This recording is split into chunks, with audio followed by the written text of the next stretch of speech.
All right, cool beans already in the chat right as we started. Hello, hello, folks. What's up, everyone? Thanks for joining episode 3. High Plains, he was in here a little earlier, like 10 minutes ago. We'll see if he's still sticking around. One concurrent viewer. I think it's just Cool Beans. What up? What up? You recognize Cool Beans, the farmer guy? I'm so bad with Ah, usernames unless I see the PFP. right. He's the little yellow dog with sunglasses. Okay, yeah. Right. So, how's your week been? Get the intros out. Oh, the dude who hates politics. Yep, that's cool beans. My week's Mm. been good. Yeah, work-wise, just doing a lot of things relating to the shutdown. There's a lot of people that are going to be losing benefits if it continues past today. So that's at least it's like politically what I've been involved in. And then I don't know, personally, I went and saw, I don't know if you've ever heard of the band Spafford. Uh-uh.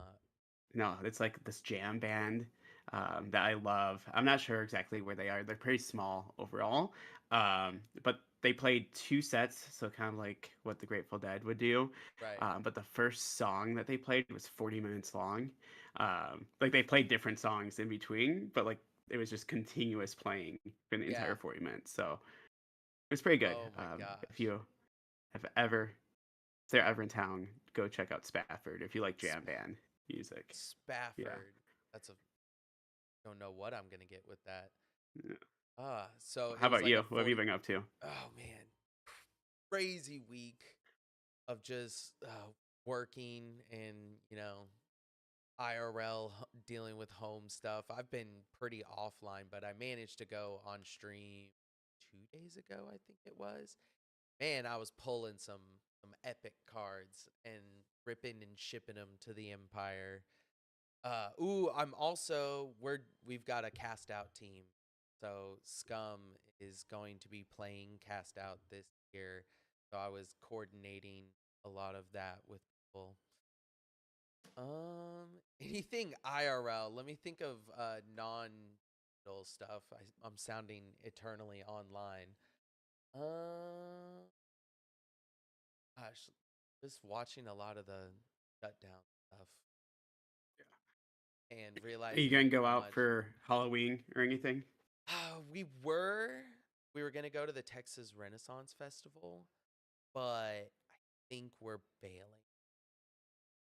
I think part of the drama we've been dealing with in the home life and having to cancel plans, so we might just be in. But that's our style. We like watching stuff and hanging out, and we'll probably give out candy. Nice. We are supposed to go to a party with one of my friends, and we'll see. We might bail. Yeah. I've been The watching art of all the of the. bail. Yeah. I've been watching this, like, we watched. I've never seen Scream before those movies, and we watched all six of the movies Oh, recently. shoot. Um, so that's who I was going to dress up as, and then was like, maybe I With the don't even scream want to dress mask? up as Scream. Yeah. Oh, heck So yeah. very original, but I don't know if we're gonna go. It's uh, been a long did week. you get to so you saw the new Jenna Ortega one? Yeah, yeah. Yeah. I'm caught up. Got You're all caught six up. episodes. There's six Finally, I got movies. something to give you references with. Yeah. We're probably gonna rewatch Scream again because that's like a yearly. My girl is a spooky girl. She starts watching spooky movies like in August because her list is so long, and that's one of the recurring ones. The the Scream franchise. Yeah, we're going through. I grew up super religious, so wasn't allowed to watch like any Same. scary movies. So I haven't seen anything. So we're gonna go with I Know What You Did Last Summer. We've watched the first one, and we're gonna continue You need on to do with the other ones. Cabin in the Woods. That's my Okay. recommendation.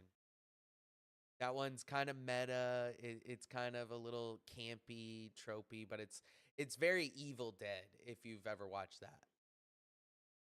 I have not, but I've played like similar Classic, games. Yeah. classics. All right. Well, getting into some Cura updates, what can you tell us about what's been in development with them? You're a little bit closer to the Cura team than I am, but I've been following a bit. Yeah, so I guess like I just wanted to start with I've had a decent amount of questions of people wondering why we're going like so hard into Kira and like why not why are we pushing people to use the app, Yeah. and especially with Farcaster still working for many users, the channel still works that way. And I thought it'd be helpful for us just kind of talk about that as a quick, like 2 minute overview. Dang has been pretty transparent that channels is not going to be the focus of Farcaster going forward. I don't think they're going to do anything specific to remove channels.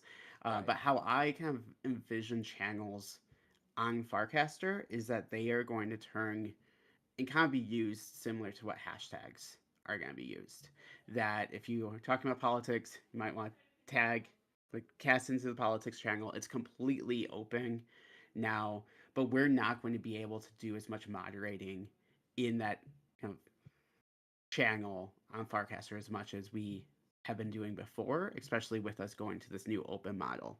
Um, Pura, on the other hand, they are shipping, working very hard to build Diligently. out a Yeah.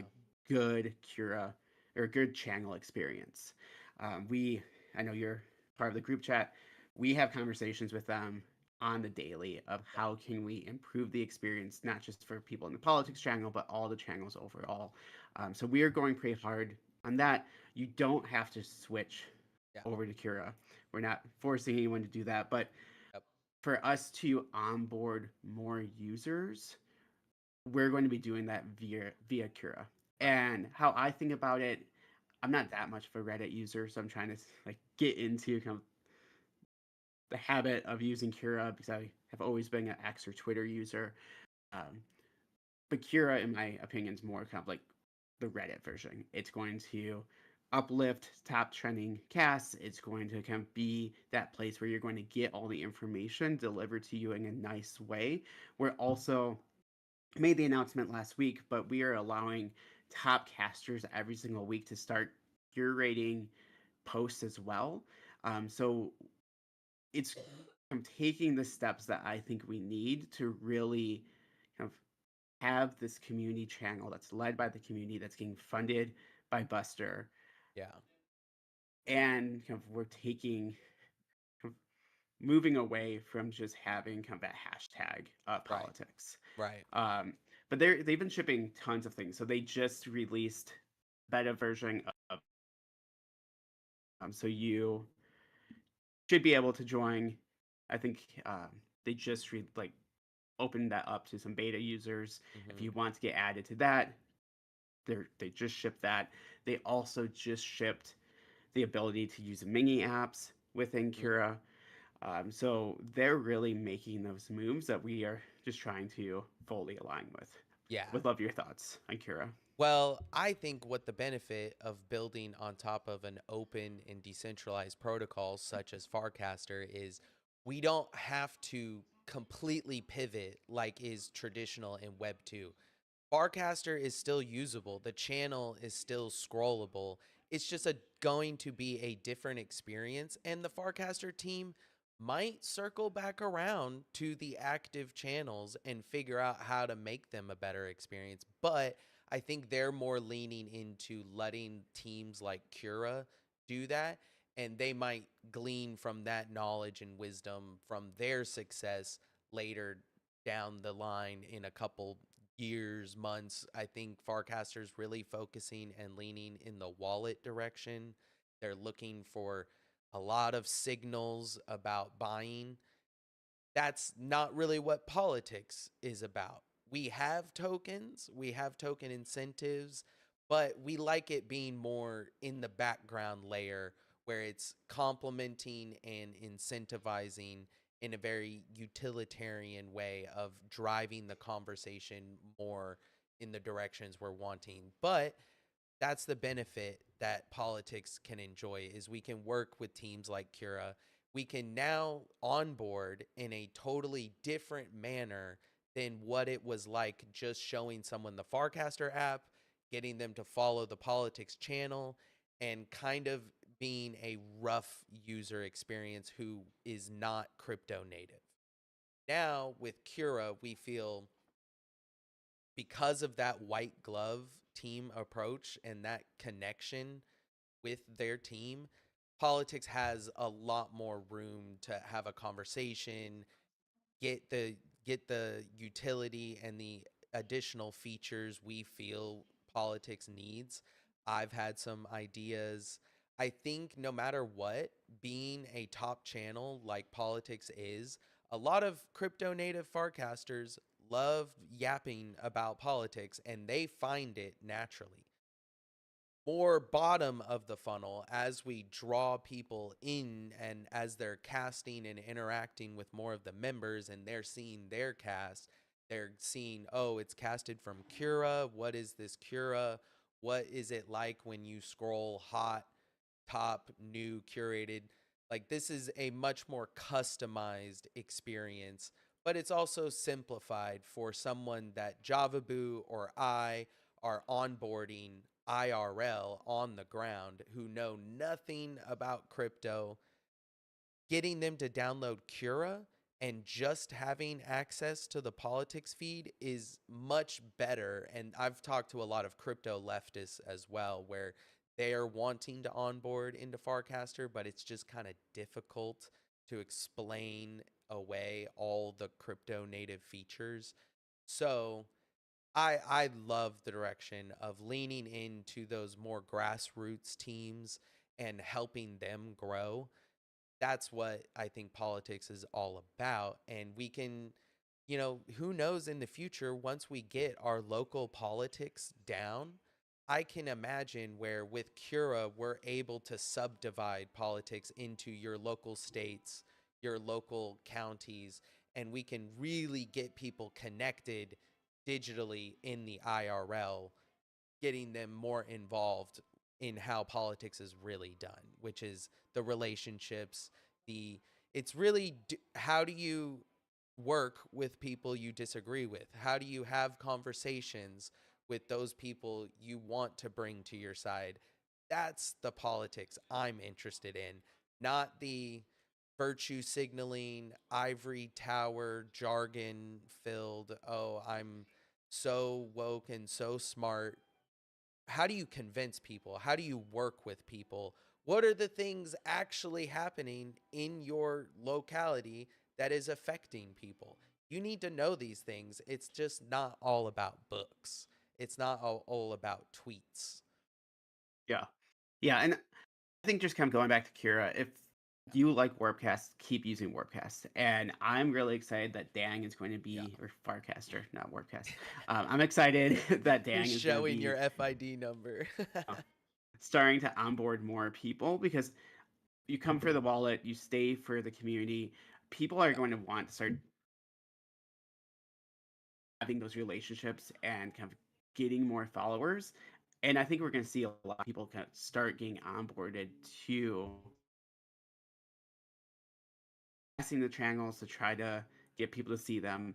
In my view, that's the only way that you can get seeing unless you're going to be a reply guy. Yeah. So I'm excited for the growth. But yeah, keep using Farcaster if you want to use Farcaster. We're shifting more towards Kira because that's where at least where I see the most growth that we can have. And it's all in collaboration together. With us Right. being able to provide that social experience, we are kind of growing this protocol, I think, in the way that we need to. Because people, in my opinion, the wallet can be great, zero fees can be great, Yeah. but they're not going to stay unless they have some kind of tiny corners. Yep. So that's what we're going to continue to try to build. Yep. And I think Cura is doing the best job at trying to support those cozy corners of Farcaster that are not about crypto. And I think that's what kept me in Farcaster. Originally, when I first joined and I kind of just ghosted it for a couple months, That's what it was. It was a lot of crypto native talk, a lot of just CT type stuff. And then once the other type of channels were growing, once that happened, okay, now I can tolerate and I can kind of get into some of the crypto things, but I've got the meat and the potatoes over here. That's the real experience of social media. I think if you lean too far into a wallet, you're not going to have any good content. You're not going to have any good communities, no cozy corners. Luckily, I think there are enough farcaster people that get that. I just hope we can last long enough. I hope we can get the amount of users onboarded they need to get the investment and show the data they need to. But we're part of that solution. So we're providing that content with this show. We're providing it for those of you joining us live, those of you watching the recording. All of that helps build the quality that we need in our channels and that will make them stand out more than just being a hashtag, but being more like a subreddit, being more like a group chat, but with so many deeper layers of interactions and engagements that are only possible on blockchain rails with crypto tools enabled. You can send more and diverse amounts of value signals to each other. It's not as simple as ooh, send tip, ooh, pay this person subscription. There Yeah. we've got a whole lot more stuff going on than that. Yeah, I'm really excited with the curation that we're working on. Right now, we're like in the very Very, beginning very. stages of that. Um, but I've already seeing like Zoo and a few other people starting to do the curation. I really like that you can, if you go on the curation page, you can kind of see who curated your post. Um, Yeah. I think it's a good, nice little recognition. What we are going to be doing, hopefully, Kira doesn't yell at me for trying to, for pushing us to go Leaking this some way. alpha. Hopefully, they can, yeah, hopefully they can implement what we've been Yeah. asking for. But I think in the future, we're hoping that if someone curates your post, you'll get a notification, you'll get an additional airdrop of Kira, and then the person that did the curation or airdrop of Buster, and then the person that did the curation, you'll also get an airdrop for kind of taking the moment to recognize someone else in the community. So there's a lot of things that we're trying to do that, like you said, go beyond Yeah. just the tipping, um, Yeah. almost kind of moving towards what it was like when we were tipping DJing Yeah. originally, where you had to actually Yeah. hype it out, write it out. Like those actions are getting much more noticed than what like a noise Yeah. tip right now does. Yeah. Like I send those out, no one even knows why they Yeah. got it or if I sent it. If you So sent we're it. Yep. yeah, so we're starting to make those moves that we're going to be much more transparent. If Yep. you're doing good posts, the community's going to uplift them. And But I can continue, yeah, we're imagine in the future because people are completing all this valuable labor. They're curating, they're casting. Those are two really great things. And if you guys are doing it, I'm going to tip for it. I'm going to make sure because I know what that builds over time. I'm going to send for it. But then Cura can add features and utility in the future. Like if you curate something early and it goes viral, it gets curated by more than one person, whatever it is, you're sharing in the Buster rewards, in the Cura points, in climbing the leaderboard. And that is kind of what I'm most excited about, people kind of learning and getting used to and figuring out more metas where it's not about farming. It's more about fam trying to do right by each other and really build a quality, valuable community. I think that's not going to take too long. Cool Beans was asking in the chat. They tried paid curation via Rocket Man's VRBS and Flows system. So I think values start at the grassroots level. I think a lot of top level VC funded, generalized, LinkedIn coded type stuff have been done in the past. But when you're a community like ours, and you recognize what kind of value and what kind of quality work goes into building community, I think that is stuff that already happens on Web 2. We see it on Reddit, we see it on Twitch, we see it in YouTube, TikTok, communities of people doing a whole lot of valuable work for free, for no recognition whatsoever. And I think what's nice about politics, what's nice about Farcaster, is we have more of an open social graph to glean lots of valuable data and reward for it. That is where we're different from someone who just tries to set up all the rails and infrastructure and guess everything before it even happens. We are first naturally spontaneously getting that work done because we know it already happens. We know people are hungry to talk about politics. They're hungry to coordinate and do prediction markets, curate good posts, blah, blah, blah. You can imagine. And we're getting it for free right now. But because we're based, because we want more of it, because we know what we want, and we know there's an actual use case for our channel in growing the vibes and being distinguished from the rest of social media, that's what we're going to keep driving value towards. And I don't And think it's that crazy. it takes the pressure off of us. Like we're Yeah, not going to be the ones true. leading the direction of the channel. Like Yeah. you curate a post, it gets uplifted. Like Kira has built in all these mechanisms that like the more engagement you have, taking the action to uplift someone else's posts, like maybe they will be in the top 20 next Mm-hmm. week. Yep. And then they're going to kind of have say over the channel's direction. And every single week, this is going to be resetting that the channel is going to kind of ebb and flow of maybe it's more progressive this week, maybe it's more conservative next week. Like we're going to get to this place where it's not just my likes and recasts that are really influencing who's going to be at the top of the leaderboard. It's going to be all of us really having that influence. So I'm excited for where that's going to take us as a community. Do you want to move towards the talking about some polycast questions? I know Let's we get dropped it. decent amount. So the first thing that I wanted to mention, we are still kind of building this plane as we're As it's flying. flying. So yeah, so one thank you to everyone that is using the Polycast app. Um, I am really excited for the questions that we're able to start entering. I think we're putting forward some questions that you won't see on Polymarket, you won't see on Kashi. Um, we're able and we're going to be doing kind of those deeper political questions.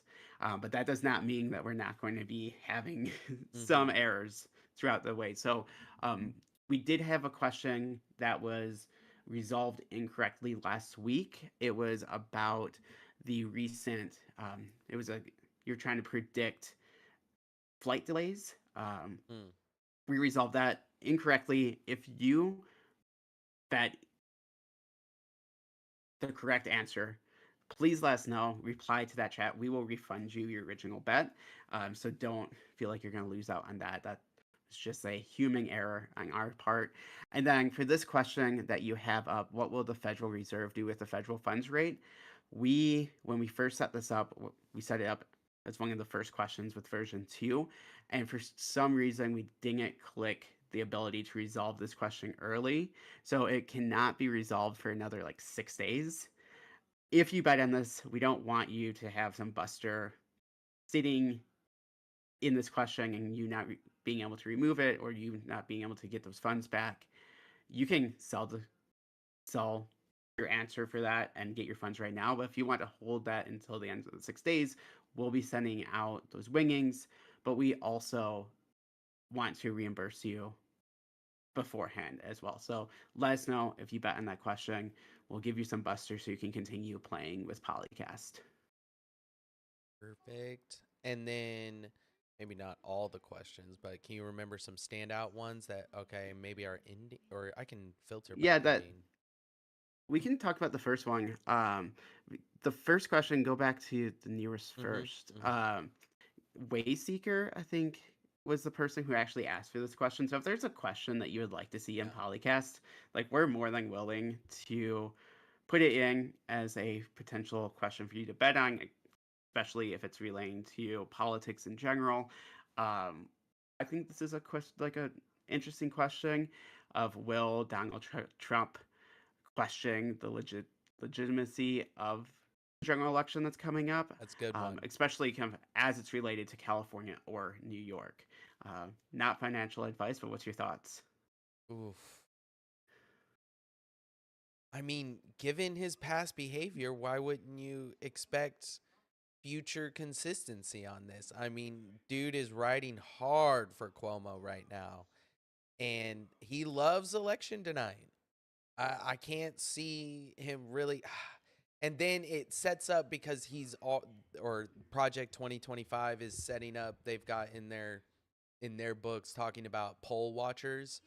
And so anything they can do to doubt and suppress our democratic processes and electoral politics, which a lot of people have their doubts on electoralism. Our system has its problems, but their solutions are to exacerbate those problems, are to not give solutions, but to give less participation. And that, I mean, seems right along the playbook for him to just if the question was more specific, right? Will he take some kind of judicial action, taking them to court and actually I guess they always do. Like the new Republicans are very litigious. So I can see them at least bringing up a case, but how hard they try to pursue that would be the question. Cuz I think Yeah, I it's mean, enough for them to get in the media cycle, sow some fear and some doubt and denialism, and then we were taking them to court, blah blah blah, but then once it becomes too much effort they'll drop it, is what I imagine, and it sets them up to make bigger plays later on for more election denialism because he's got 3 more years. I don't think they're gonna really try to oust Mamdani or like switch the results for Cuomo. I think that would be a step too far for them. yeah, I don't think they're going to go that far. I do think like Prop 50, Mm. Yeah. everything Yeah. I've been seeing, it seems like it's going to pass pretty easily. The Republicans have stopped trying to push against it. At least, like that's what it showed with their spending overall in that question. I could see Trump having concerns and saying that there was illegal votes Yeah. in X manner. I mean, we'll see if it actually happens. Um, but I will push I mean, back a you little have all bit the that new misinformation about SNAP benefits. That kind of yeah, leads into our next question, but I mean, gosh, what are they saying? 70% of EBT is being used by non-American foreign immigrants. It's like, oh my gosh, it's not even no, physically possible with the amount of immigrant population that exists. And they're all Muslim, they're all polygamous. Oh gosh. Yeah, that's yeah. some I fun mean, stuff. I will go back, like push back on your point that it's just Republicans and Trump that has like pushed denying the election results. Mm, I mean, fair. I think both parties have been doing that, especially ever since Trump got elected in 2016. Mhm. That whenever the election doesn't go wrong, or doesn't go right and goes wrong for you, there has been like Russia collusion or kind of XYZ that both parties have uplifted and have continued to make it appear that our elections can be influenced by either outside actors or influencing X number of mangers. I mean, Trump is kind of the leader in that Yeah. talking point, but I do think it's worthwhile to acknowledge that he's not the only person that is doing that. In my opinion, this is a problem that we're going to be seeing from both parties for a while going forward, Yeah. and it's a lose lose It is. kind of Which result. Like kind if of you feels continue to, convenient for, the techno feudal fascists that are supporting and funding both sides. They want more chaos. They want more division. They want more doubt in the processes as they exist. And oh no, what's the only way that we can ensure real human democracy? Well, you need to trust my algorithm, brothers. This Yeah. AI overlord will protect and secure all of you swiftly. Just don't don't do any of that electoral politics anymore. And that I have to say, oh my god, I'd at least take the electoral processes as broken as they are versus just the deterioration that we seem to see. Yeah, it's not perfect, but if you continue to call into question our electoral process, Yeah. it is like you said, it's just going to open up the ability for us to put more restrictions, make a change that's going to do more harm. And I think there's so many instances where we are just doing a race to the bottom Mm. of redistricting, of Yeah, I questioning was the gonna elections, like say all we these talked things about where last episode or two ago about the yeah, gerrymandering between Texans and Californians and yeah. what was another state, Illinois? I mean, there's a handful There's a of states. I think, handful. Yeah. yeah, Iowa, Massachusetts has been Yeah. another one. But all of these things are just like a race to get people to continue to be disenfranchised, continue to feel like voting isn't worthwhile, Yep. which is just taking power away from us. And I think, I mean, we can decide if this is like a grand conspiracy or not, but having the majority of people not believe that elections matter, not turning out for small elections that are coming up like on Tuesday or large elections and not even voting down ballot and Right. only voting for the top of the ticket. I was talking to one of my friends in Nevada um, who works for a senator, and he was saying that if everyone in Nevada that voted for Trump, if they had voted for the Senate candidate as well being Republican and not have just for Yeah. voting for the top ticket, Jackie Rosen would have lost this past election. That's And funny to think about. it's just like those types of things where, for both parties, if you are saying it doesn't matter, then they're going to vote like it doesn't matter. And then you're not going to win the additional Senate seat. Yeah. And it's just kind of, in my opinion, devolving into this place where everything they're saying is going to become true. Yeah. Yeah. But we can move on to the next next Let's question. I think talk yeah, about that yeah. childcare. What can you tell us about that, Java Boo? That is your area of expertise as far as it comes to local political advocacy. We've heard in a couple episodes before a little bit of an intro, but now let's kind of get into the details of it. What can you tell us? Yeah, so my thought with this, like with the politics show, is that if you want to like listen to someone talk about the week's daily news Yeah. of politics and like what's Yeah. happening, like there's a thousand and There's one so other many shows guys. There are that you can plenty of those. that you can go and listen to. And my thought, and I'm gonna like start having some of my friends that have been work like are more grassroots activists um, join us just to talk about the kind of the topics that they have been diving deep into, and for us to be able to spend some time just like learning about the weeds and like the crux of that issue.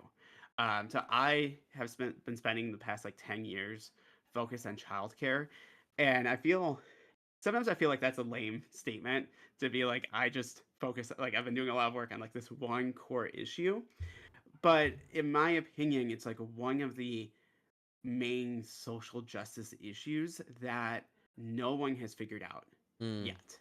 Um, and just like to put out some data points that we can that can frame this conversation. The average cost, like national average cost of childcare, is $11,500 a year. mm, That's almost $1,000 a month, and that's just for one kid, and that's the average. So if you have a child in like an infant or toddler, that is actually way higher right. than the $11,000. I often kind of think about when I think of childcare that when your child finally turns 5 and is able to go to public school, it is the biggest benefit Yeah. like cash Huge. benefit to parents Yeah. that they could ever have because they don't have to pay for childcare anymore. And according to the Department of Health and Human Services, for childcare to be considered affordable, it shouldn't cost more than 7% of your family's total income. And there is no state in the entire nation that has childcare that meets that 7% mark.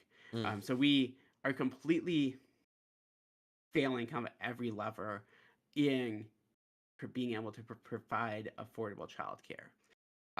In South Dakota, where it's childcare is actually the cheapest, Mm-hmm. a family earning $92,000 a year, which is decent amount, especially in South Dakota, they would still spend 9.4% of their Mm. entire salary on infant childcare. And on the flip side, the most expensive, if you're in New Mexico and you're just making the median income for New Mexico, you would be paying more than 21% of your annual income on childcare. And I think when we're talking about childcare, there's like a lot of questions of why the cost of care keeps going up. If you look at a lot of the data points, like really ever since 2000 going up till today, it really shows that the cost just keeps increasing and keeps increasing, keeps increasing, keeps increasing, which I think a lot can be kind of due to inflation and just the overall cost of everything Mm-hmm. increasing. But there seems to be this disconnect of if costs are increasing so much, like who's making that money? Like Where where is is it it going? going?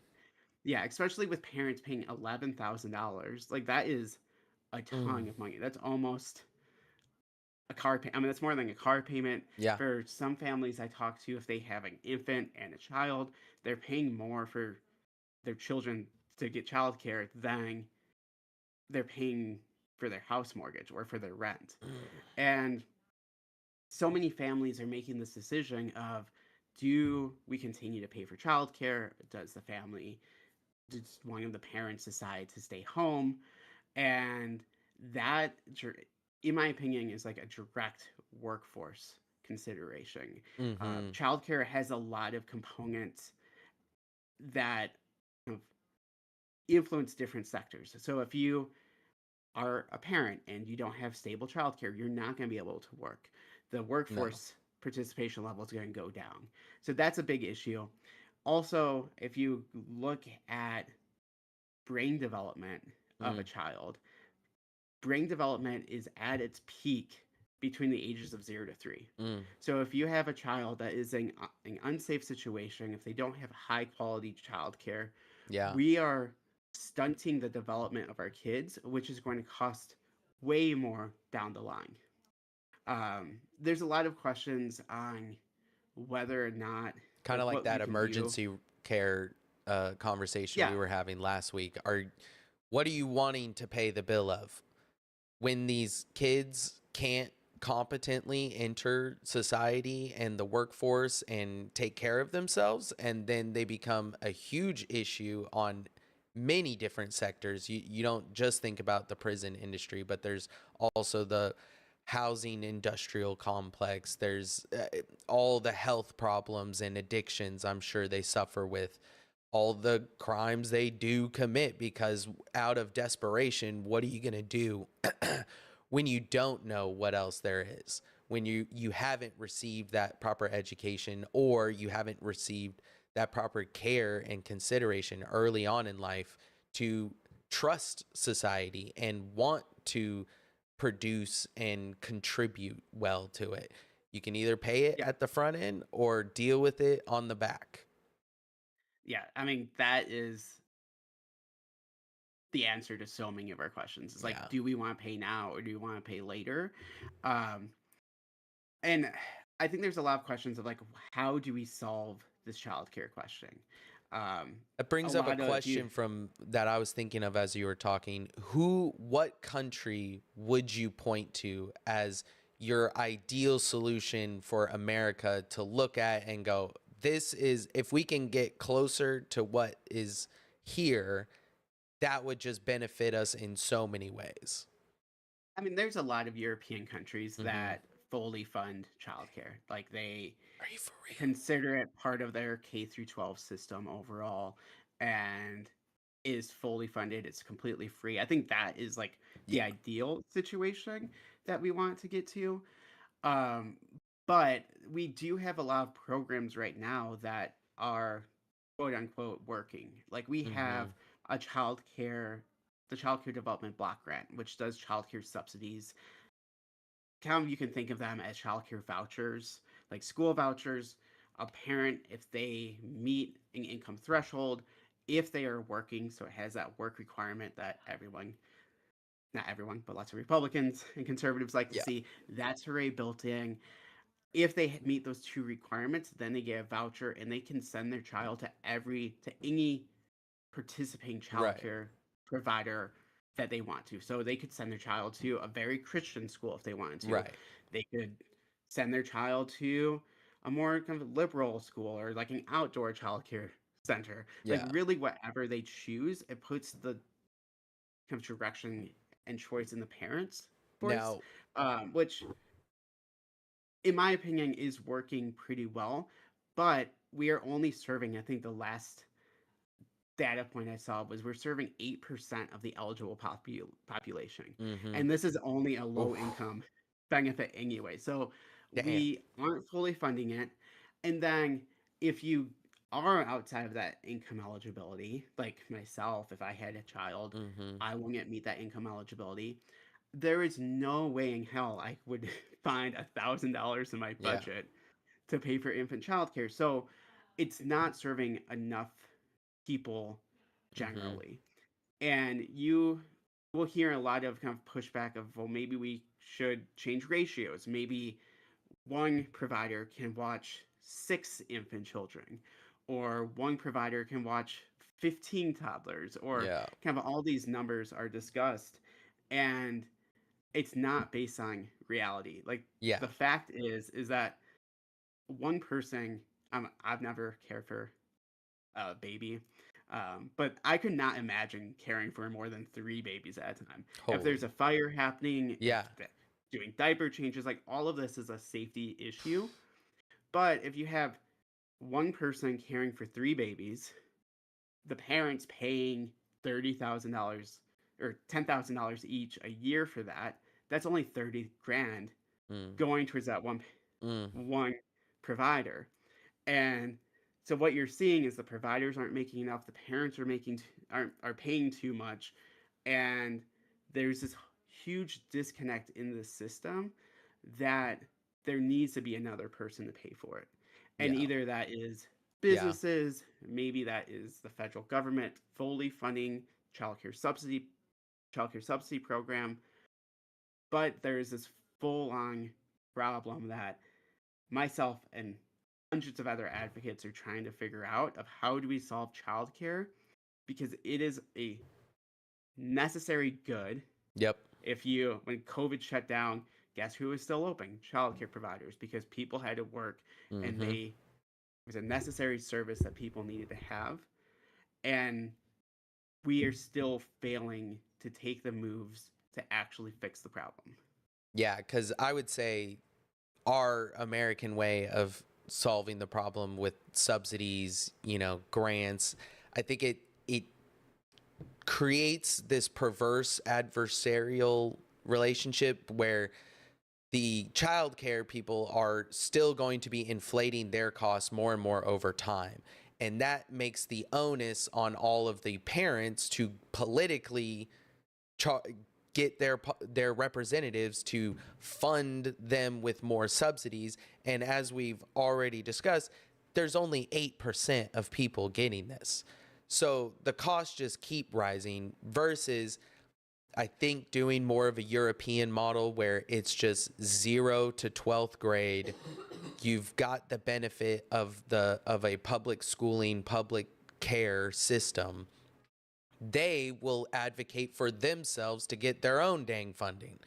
They will have offices and people that are much better and well equipped than all of us poor citizens are. Every parent has to advocate for themselves in a decentralized manner. I think childcare is one of those issues where you need a core infrastructure of this is where the money goes to. If we know if it's getting unfunded, it needs more, versus a market solution creates this ever chasing issue where as we go down the line, down the years, the costs are going to rise, but it's not necessarily true that the subsidies and grants will rise to meet it.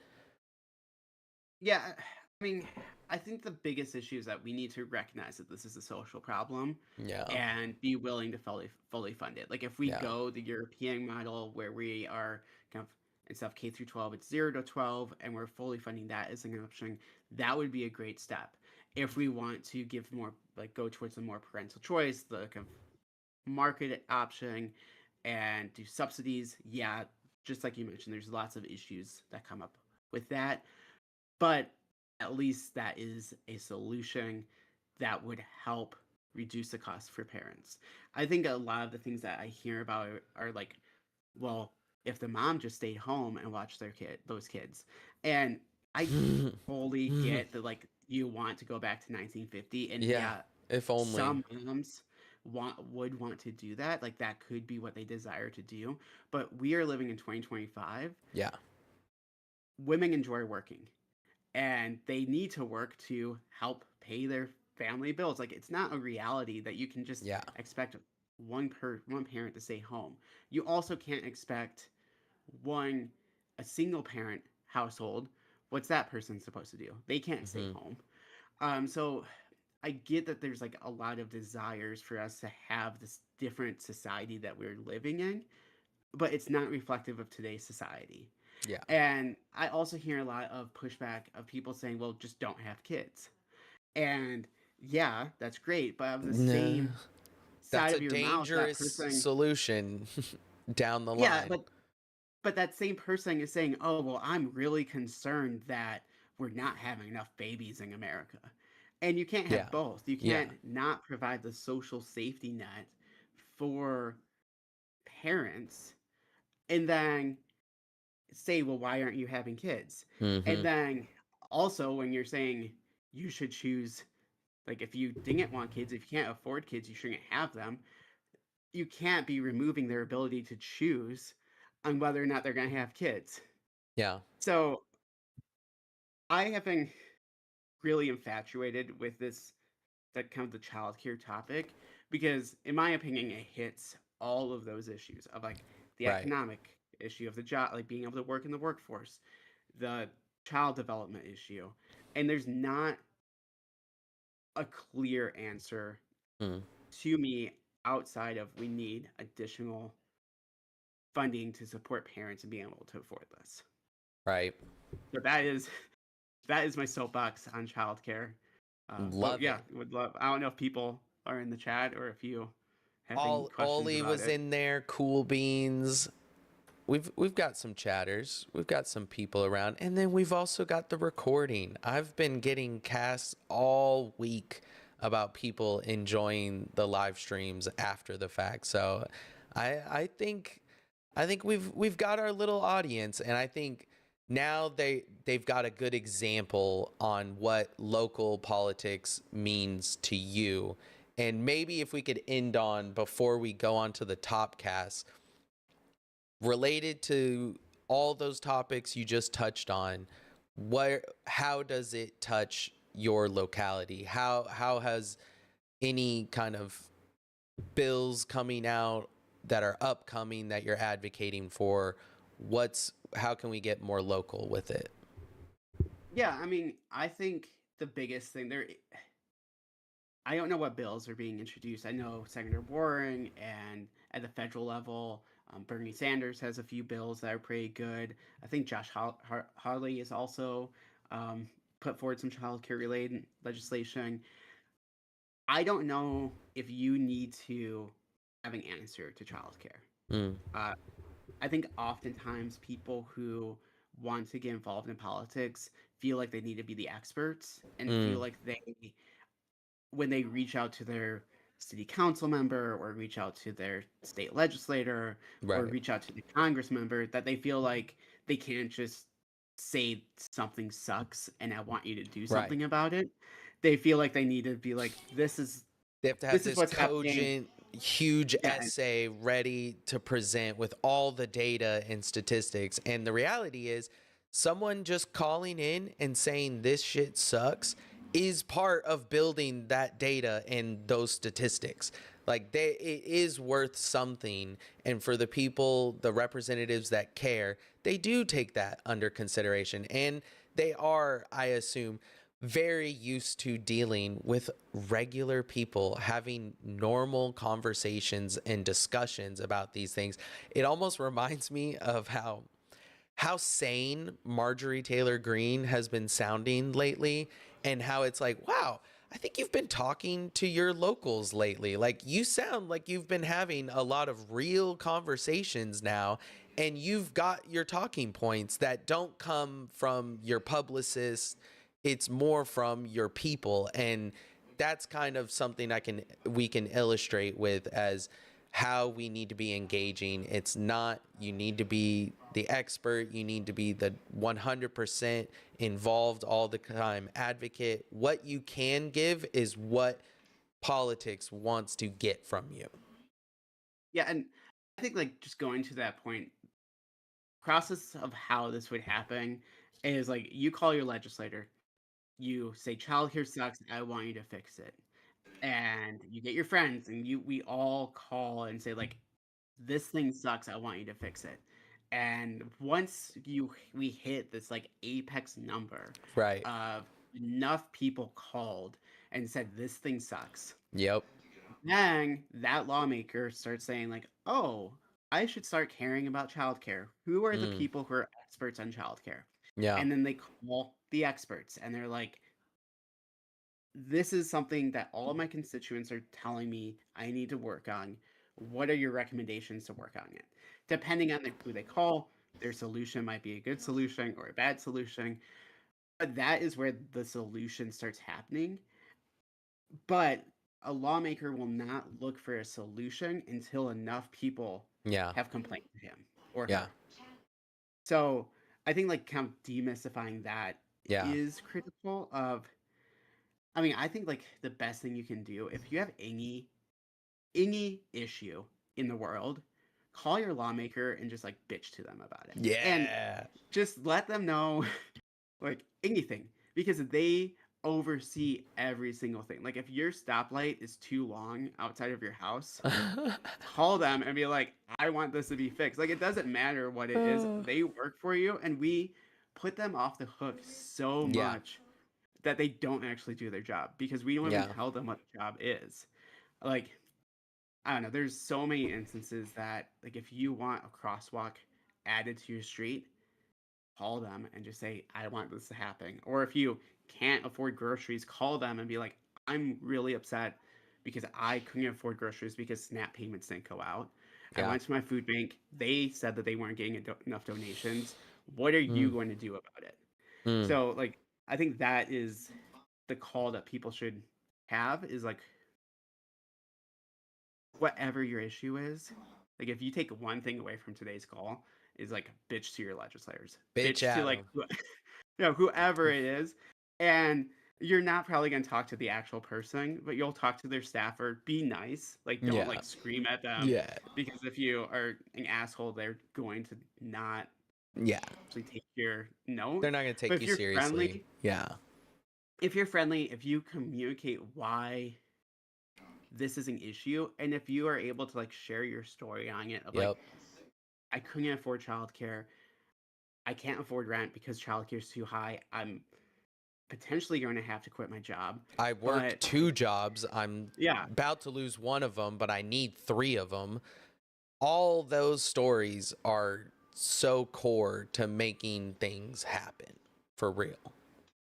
yeah, and just sharing that, and then like don't say what you want them to do. Just be like, Yeah. "This is my issue. I want you to figure out how to fix it Yeah, and then that's leave it at better that. Like, than trying to give your own who knows what opinion on what the solution is, because we can all be a little bit radical and a little bit utopian in our ideals, but just bitching, that's what we can take away from today.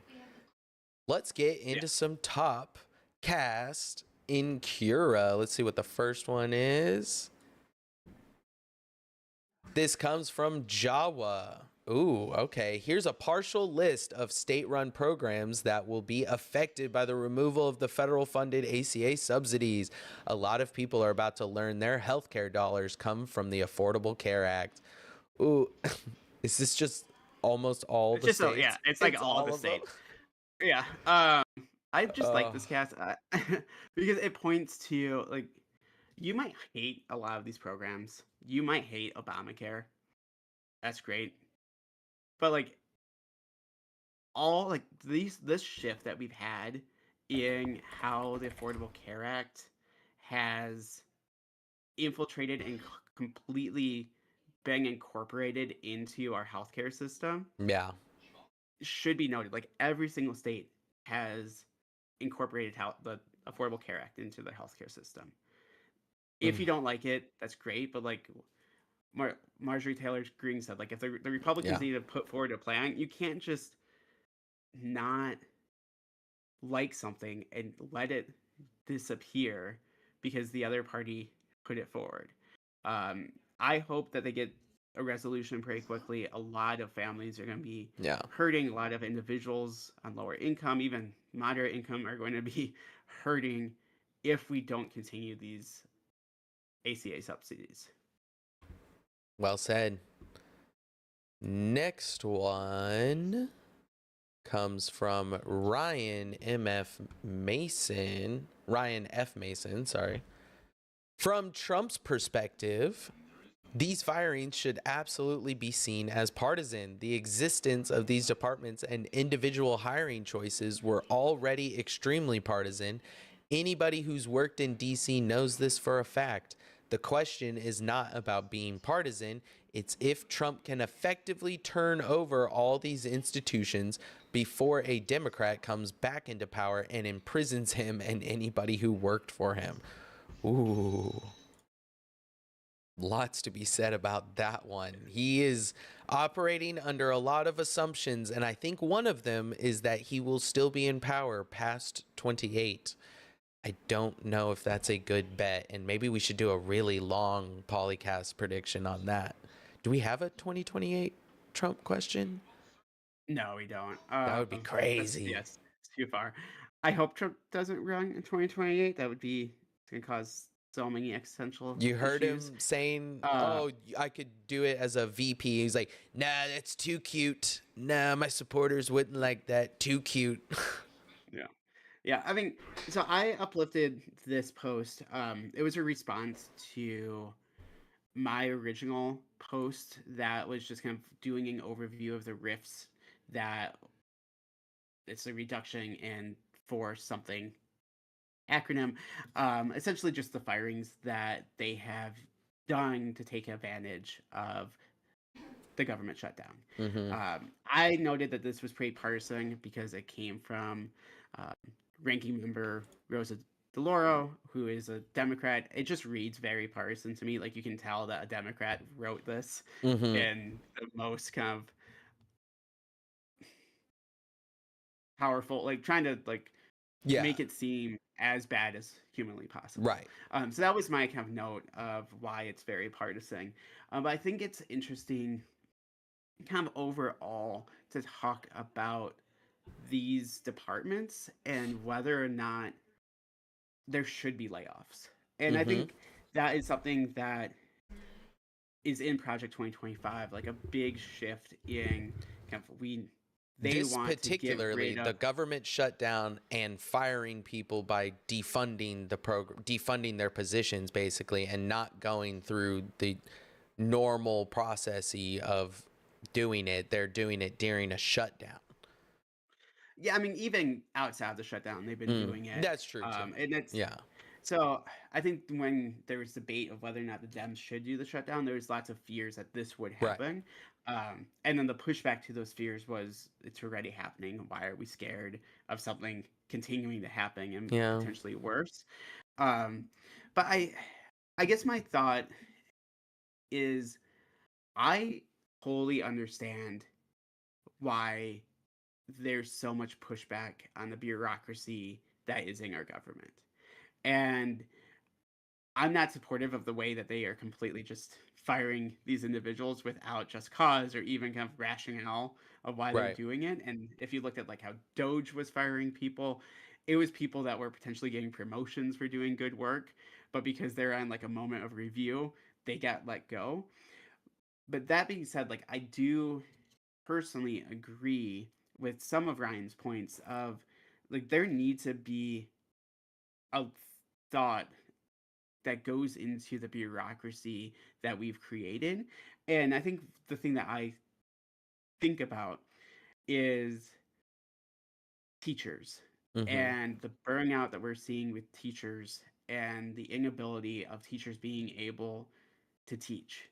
And so much of like my partner, she does coaching for a lot of teachers, and their biggest concern that they continue to bring up to her is not the students, it's not the curriculum, but it's the administrators and Mm. how they have to kind of follow all that bureaucracy that's put on top of their jobs of being teachers. Um, so I just wanted to kind of recognize, I think a lot of people might see Ryan's post and just be like, oh, this is a terrible post and a terrible response. But there are, I think, valid concerns to the bureaucracy that we are Mm-hmm. seeing and how things have been implemented. And if our initial pushback to posts like this, and I'll just say like the people I know and I talk to, they see these firings and they say they're just 100% like terrible. And they don't ask why is there this movement to get rid of a lot of these programs that don't feel like they're working? Like our education Mm. system continues to get worse. Our outcomes continue to get worse. Our reading scores keep going down. Like all of the things that we would think that we are putting good dollars towards, whether or not it's enough funding, we can get into that debate. Yeah. Um, Whether it's effectively funding, yeah, going to the right places. but I think there's a lot of people out there that keep seeing all these programs and then seeing the outcomes not be the results that they thought they're going to be paying for. Mm-hmm.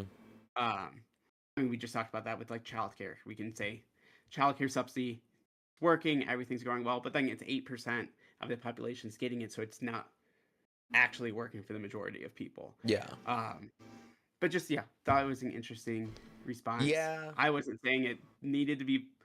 I Yeah. was just more flagging that it was going to be Parr's thing if you Eh. read the post. But So, in my opinion, I think it's a little bit naive and optimistic to believe that, oh, he's draining the swamp, right? He's cutting the bureaucracy when it really just feels like more shock therapy that we've seen in Europe, that we saw the USSR go through, and that there can be promises, there can be all these expectations set for what it means when you cut these programs, when you're destroying the bureaucracy. But it's easy to destroy things, it's way harder to build them. So I think yeah, when, and Trump has the same philosophy when it came to tariffing. Tariffs can be a good inshoring, nationalizing, and protecting your own industries. But when you use them without those industries, and you're leaving, you're doing it in this backwards, reverse manner where the you're supposed to build onshore the manufacturing, and then you protect that shoring with tariffing and giving your nation's better deal versus others. What you did now, doing it reverse way, and I feel like this is the same kind of behavior when they're doing the illegal firings. It's very Argentina Malay coded, which he's been doing the same methods for years before Trump has got into his second term. that's kind of what I see is more destruction for the sake of destruction, chaos for the sake of chaos, because we can speculate on chaos. We can maneuver a lot more freely as capital through chaos and instability, and we can make a lot higher gains. There's a lot more risk and reward. And if we can ensure what rewards we're going to get, like you saw, we talked about that CoffeeZilla video where, dude made 180 mil trading on basically Trump's Truth Social posts. So this kind of response feels like, oh, he can do it in 3 years. Like it'll turn around. And I go, whoo, he's making it very difficult for himself. I'm not going to call the game before it's ended, but I'm saying you're putting yourself as a huge disadvantage to try to improve anything in the manner that you're going about destructing all the things. Yeah. No, I mean 100%. Like the Yeah. way that they are doing this is just max. Yeah. But I just think it should be noted why there's support for it. True. Like I think generally, and this is my concern with Democrats and how they're, at least how I have been perceiving like the party running their campaigns, is that all of these things that Trump is doing, he's not doing it isolated. True. Like there are people who are frustrated with the Department of Education. There are people frustrated with all of these bureaucracy like entities because they're not operating in the way that is actually supporting the people. And people keep being left behind in this current system that we have. And I think even talking about healthcare, yeah, Trump is completely destroying our healthcare system, but the current system and how it's operating is a complete failure that is harming millions of people. Yeah. And if the Democratic Party is going to come on their soapbox and be like, he's destroying healthcare, and not be like, healthcare sucks, it needs to be destroyed, we need to fix it and this is our solution to fix it, they're going to be left behind because they're not seeing the movement that's happening. Yeah. And as I dislike everything that Trump's doing, he does a much better job at seeing where these pressure points are. And at True. least he's like, healthcare sucks, we're going to take it on. We're going to make sure there's no fraud. We're going to cut all these illegal immigrants, which we've looked at the data. Unfortunately, we're too aware of things. That's just not true. They want to cut and subsidize tax benefits elsewhere. That seems to be their bread and butter. Any ostensible reason they message for why they're cutting something is never going to be the reality of it. And it's really just to take advantage and give themselves more tax subsidies. That's the pattern. But he gets he messages on it. He gets people rallied behind it, and he keeps getting away with it. I just can't. I can't get it. Yeah. Because I think it's the messaging. Like telling someone that they are right, that this sucks, and then blaming who I would not blame immigrants. I would blame the corporations that are extracting all the value from us. But I'm not seeing the Democrats meet that moment of being. What about Mamdani though? That's what I was going to bring up. I would say the conversation we've talked about, free childcare, fast and free buses, affordable living. And he messages so hard on just hammering those 3 points. And I think that is the antidote to Trump. I think that's why he's so afraid. That's the Polycast question we put up. Will he question the results? Of course he's gonna, because a candidate like Mamdani, not Newsom, like Mamdani, is much more threatening to Donald Trump than any Democrat candidate he's ever gone up against. Because he was the most afraid of Bernie, first of all. We've given Bernie his flowers and praise. But unfortunately, he just is a little bit too integrated with the power structure of the party, it seems. And I don't know why he didn't fight a lot harder and make a huge stink when those Nevada results came out. I mean, I think he Besides would the have point. guaranteed Yeah. that Trump would win the election in 2016. But I mean, going to your point, like with Mamdani, you can look at how the Dems are supporting him, how they like that message. Like, I think I Some. saw someone post earlier today where they're saying that if the Dems learn from Mamdani and they start incorporating his message, that they're going to get swept in 2026. And like, if you Okay, can't bud. see the writing on the wall that there is a shift across the states and across the electorate that Yeah. these systems are not working, and if Yeah. your message is we need to save these systems, Mm-hmm. in my opinion, the systems don't need to be saved. Yeah. The systems are not working for anyone. Healthcare is not working for anyone. K through 12 systems not working for anyone. Like, individuals are struggling, they're not able to make it. And if you are saying Trump is destroying the status quo, we're going back to that, you are missing the mark of why people voted for Trump. Yeah. Yeah. But we'll see. We'll see if the We'll Dems see. finally listen to their actual voters. What's the So next is one that we have? this the last one from Gigamesh, or is there one more down No, here? I Do I think that's the see? last one. What was Just do the last. this? Let's see. Oh, there was another frame the globe. Okay, we'll see. We'll see. Oh, this is do frame the globe next. Okay, yeah, Go to I'll do that one. frame the globe next. So from Gigamesh, people will either choose to see or ignore patterns in this data based on their political bias. Let's see what my political bias says when I see this. Okay. Explain it a little bit to me while I'm looking at it.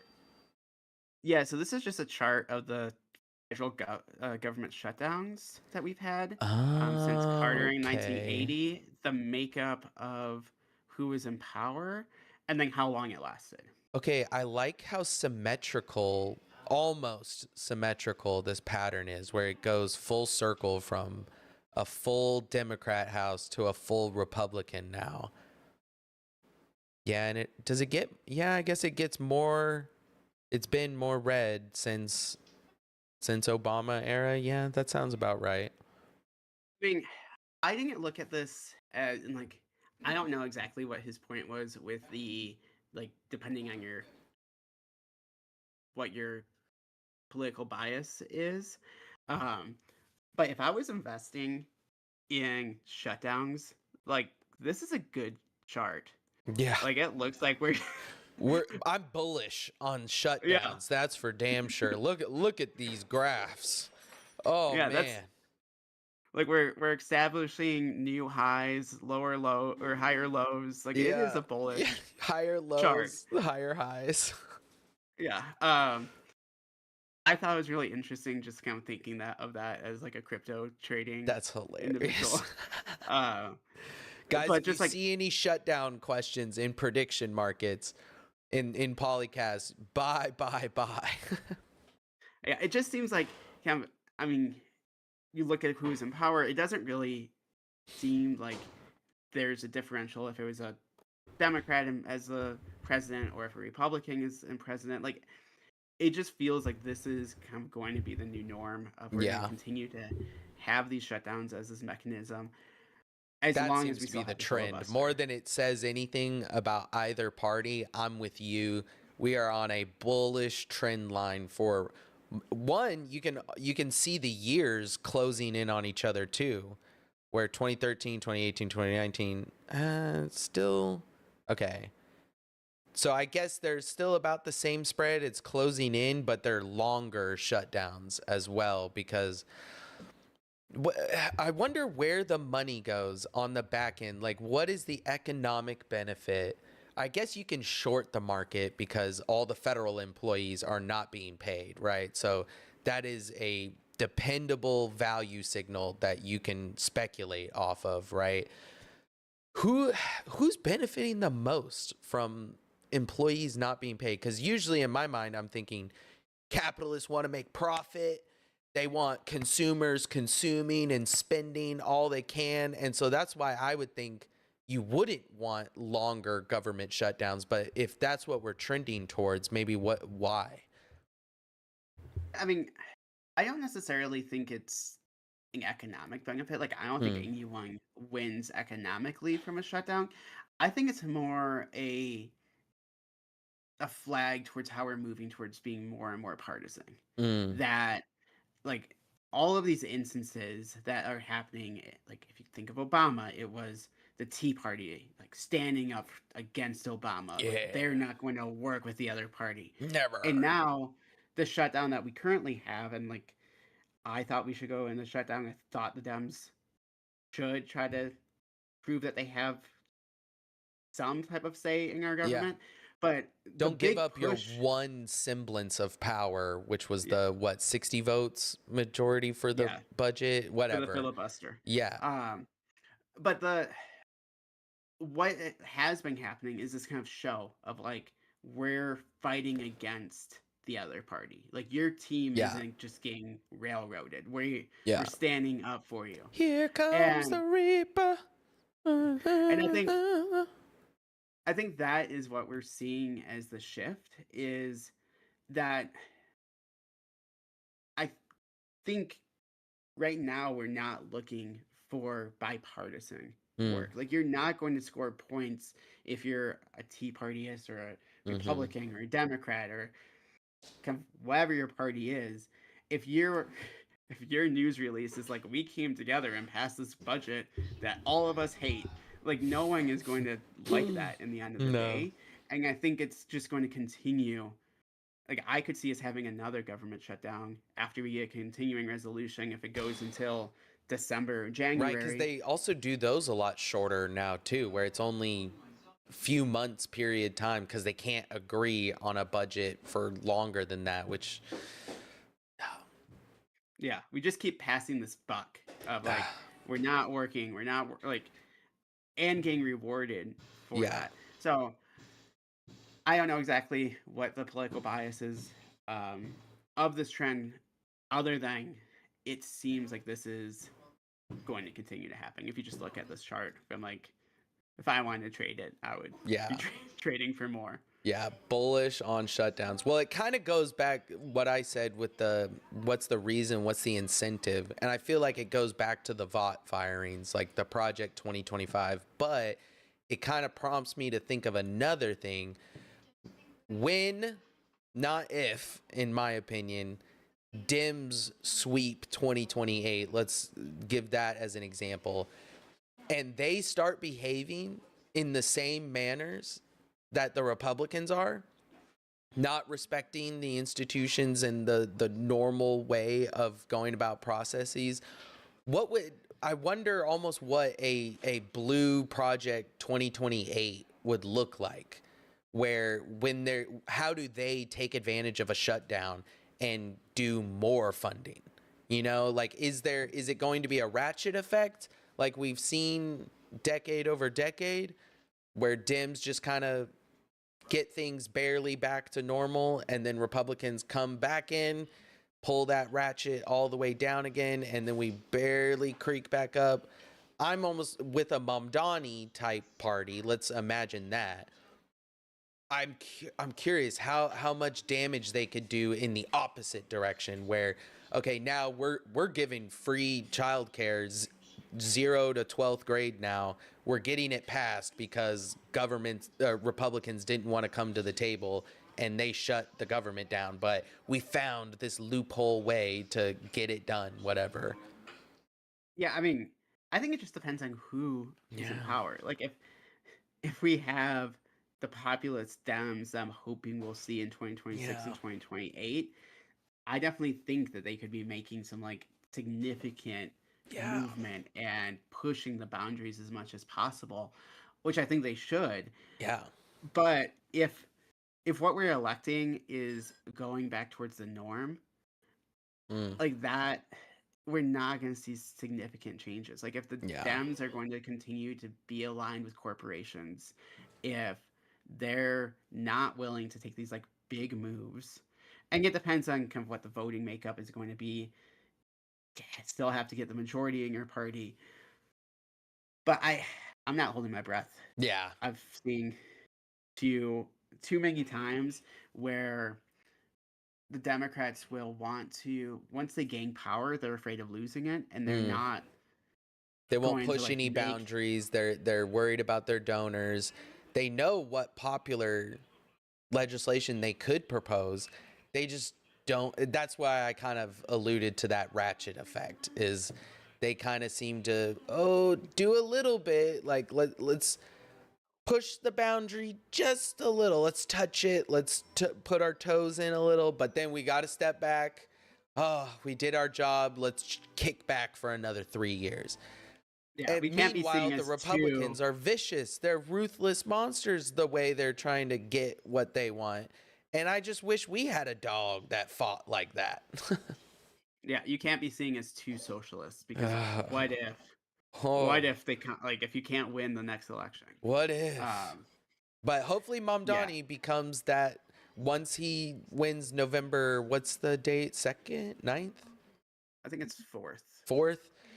We'll see after then if all the anti-socialist messaging, all the red scary lingo still works in 2025 or if we still live in the year 1975. Yeah, and we'll see if corporations and the rich leave New York City in droves, like what they say that they're going to do. Oh, it's Um, so easy to move and uproot yourself from that kind of city. Oh, yeah, totally. You're going to sacrifice your gigabit fiber optic trading network by moving to Ireland. Sure, bro. yeah, You and I'm can't do sure the that with people. New York, unfortunately. A lot of the richest rich will have no option. And I'm not saying that to go, oh, woe is them. They can't move. It's like, one, he's talking about a 2% increase. And they're literally going to spend more money on propaganda and super PACs than they would have gotten taxed. Yeah, I mean, I think it's part of you stop a movement as quickly as you can, Yeah. and you don't want it to be Yeah. replicated. It's a But it's not precedent like if thing. Yeah. I'm sure the people who, if all the uber rich leave New York, the people who love New York, once it becomes more Yeah. affordable again, they're gonna be really upset. The same with like Yeah. people moving from California. True. Yeah, I would love if I all the rich I moved from know. California so I could buy a Couldn't think house of it. there. Yeah, good riddance. What do we need there? Are they contributing anything culturally, really? Like, let's reverse gentrify a little bit. Get the rich out of New York. Yeah. So we'll see what happens. But I know we're getting Yeah. pretty far Last over one time. Let's do the here. last one. From Frame the Globe, get a life. My concern is that a blowout victory for Zoran Mamdani in New York's mayoral race, writes Brett Stevens, will send a misleading signal that voters want more progressive Democrats, not more moderate ones. And I think that's the worst possible lesson if Democrats want to take back Congress. This is the post that Oh, man. I referenced. Oh, Like smoking please. on that moderate pack. Oh yeah, you guys sound scared a little bit now. Is that do they seem worried? I mean, in some ways, I can see that they're worried. My fear is that I mean we already talked about this, but and this was the post I was referencing. Is like, please, they need to see the writing on the wall. If they squash every single progressive candidate that's going to be running for 2026, and they just put forward their like OG slate of vote for Cuomo, vote for Governor Mills, like vote for all these people that like Liz have Cheney never. approved candidate. Blah blah blah. Yeah, all these people that have not proven to deliver for their constituents. It's going to be a losing thing. Like they I think the Dems have such a clear opportunity to deliver a different and unique message that still recognizes the moment that we're in. And if they want to just go center, They try to want to get those go moderates. lukewarm. as lukewarm can get, I'm going to be so mad. Yeah. Just the Well, biggest fumble. we'll see. It does seem like this is the route that's going to happen. No, But say it ain't so. yeah. I mean, if that's the case, then I mean, dude, I want to say the DSA could do something, but all they do is try to really run their candidates through the Democrats. I mean, I guess there's not going to be multilateral party reform in the next 26, 28, but the Mamdani strategy doesn't feel that crazy to believe. The Graham Plattner, as weird as that is to say now, a week after the horseshoe theory round trip he's gone on, but his messaging, and then the Talarico, there's a ton of potentials coming up the woodworks that I think can really shake things up. And it seems to be more than if the Democrat Party is willing to change. There are candidates that are not willing to compromise, and they are finding a lot of success running as Democrats. And it seems to be against the party's will that these candidates are getting so popular, but they're doing the groundwork.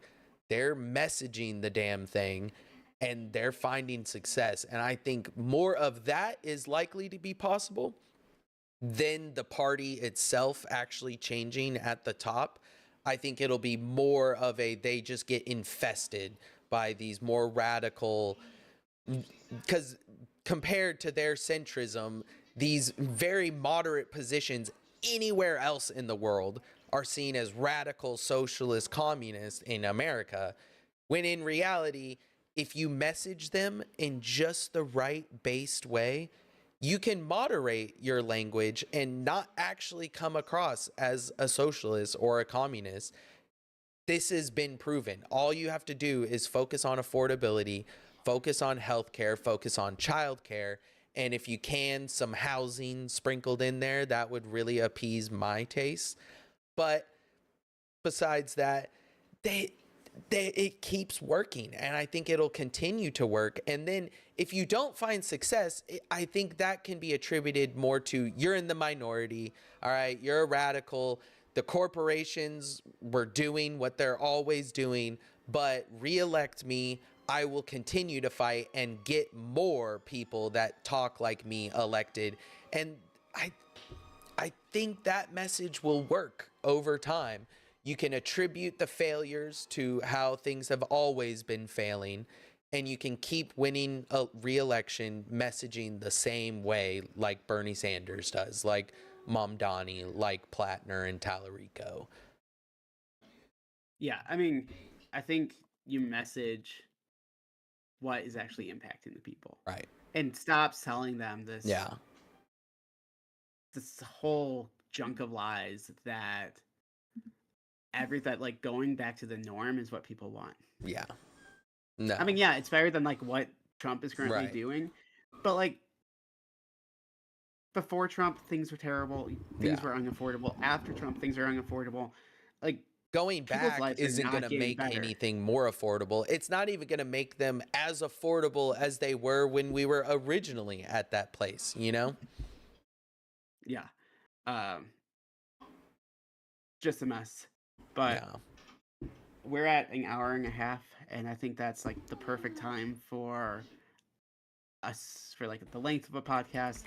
I just put in our notes that the link to Stand with Crypto, but I'm not sure if you listen to Dan's call or webinar or whatever interview that he had with not Thread Guy.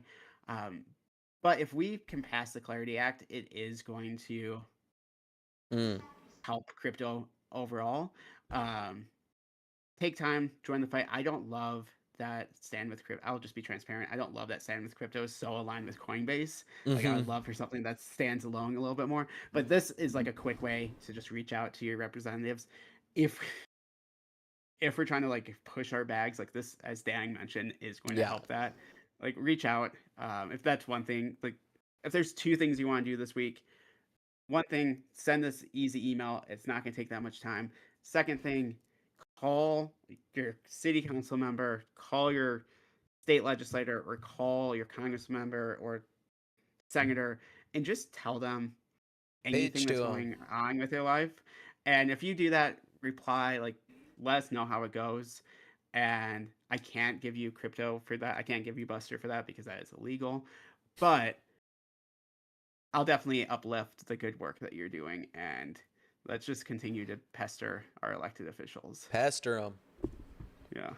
All right. Well, I think that ends it for me. Sounds good. I'll end the stream right there. Thank you, everyone in chat, for joining us. And if you're watching the recording, cast your favorite moment, clip it on YouTube, and I will tip it. How's that sound, y'all? So thank you, everyone, to joining us. Thank you, JavaBoo, for Yeah, thank pushing you. yourself and coming onto the stream for our. This is our third episode, but we've done like 4 or 5 streams now, huh? Yeah, I think it's our fourth stream Yeah, together. I But think it yeah, was the third fourth. episode. We'll continue to be here every Friday. The time is going to come shift. I have a real Right life around job. I'm this sorry, time. everyone. Yeah. Yeah. But have to still be able to pay some bills. So All sorry for the good. Got to get your hikes inconsistent in. Got to timing. enjoy that Yeah. sun. Yeah. All Awesome. right. We'll talk to you all next week. We'll be able to update you on the elections and kind of how everything resolved. Check out Polycast. There's lots of questions that we didn't go Check into out that are Polycast. very election specific. All right. Thanks for tuning in, y'all.